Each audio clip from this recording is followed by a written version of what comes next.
Hola, bienvenidos a mi canal Aprendemos de Todo. En este video voy a explicar el concepto de zona de desarrollo próximo, voy a dar ejemplos y vamos a hablar de la zona de desarrollo real y potencial.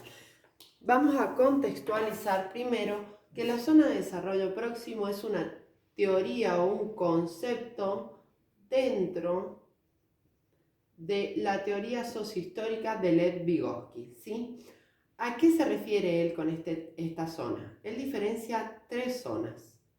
La zona de desarrollo real, luego la zona de desarrollo próximo y la zona de desarrollo potencial.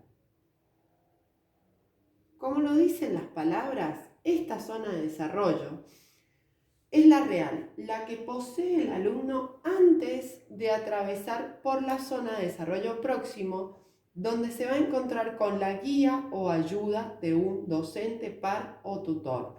Y la potencial es cuando el alumno logra potenciar ese conocimiento que ya tenía, ¿sí? O aprende un conocimiento y logra aplicarlo con autonomía. Básicamente eso sería la descripción de las zonas de desarrollo que describe Lev Vygotsky. Vamos a ver las características de cada una. La zona de desarrollo real es el desarrollo psíquico actual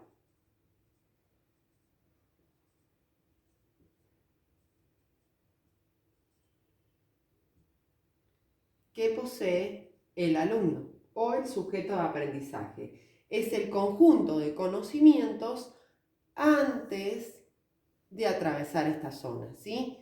¿Qué es la zona de desarrollo próximo?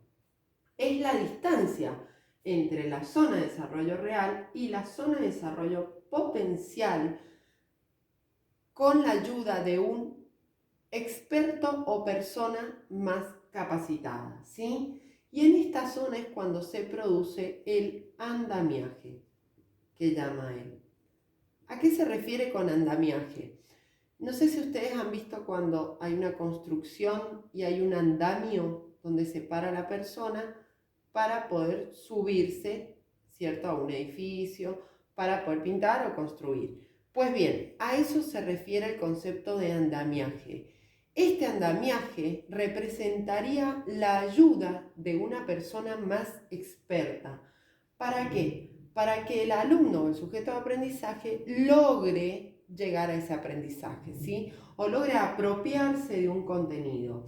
Es un proceso de interacción entre un sujeto experto y un sujeto menos experto. Ese es el concepto que él da, ¿sí? Este andamiaje debe ser temporal y debe ser adaptado. ¿Por qué debe ser temporal? Porque si todo el tiempo estamos ayudando al sujeto de aprendizaje, no va a lograr el objetivo, que es la autonomía del conocimiento, que logra resolver situaciones, problema o algoritmo o lo que queramos que el alumno se apropie si no dejamos que él logre esa independencia en el conocimiento. ¿Y cuál es la zona de desarrollo potencial? Es el desarrollo psíquico luego de recibir ayuda, ¿sí? Cuando él logra aplicar lo enseñado. Bien, esta es la zona en que él se refiere. Recuerden que en el canal está la teoría completa de Vygotsky y algo de su biografía. Si te sirvió, dale me gusta y suscríbete. Gracias.